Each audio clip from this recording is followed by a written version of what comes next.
So hello guys, welcome back to the new video of Tech Yoker. In this video, I will guide you with how you can fix update failed error on Samsung phone. So first of all, make sure your battery is charged to at least 40%.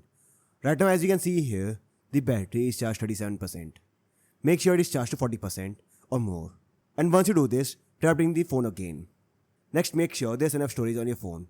For this, open Settings app and scroll down, tap on Device Care. Now hit tap on Storage. And here make sure you have at least 10 to 20 GB free storage on your phone. If not, then delete photos and videos from your phone and this will free up storage. If the issue is still not fixed, then restart your phone. For this, press and hold the power button and volume button together. Now you will see the screen, tap on Restart and tap on Restart again. Now once you restart your phone, try updating the device again.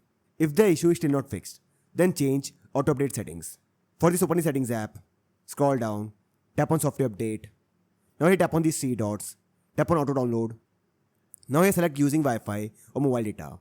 Now this will download the update over Wi-Fi or mobile data.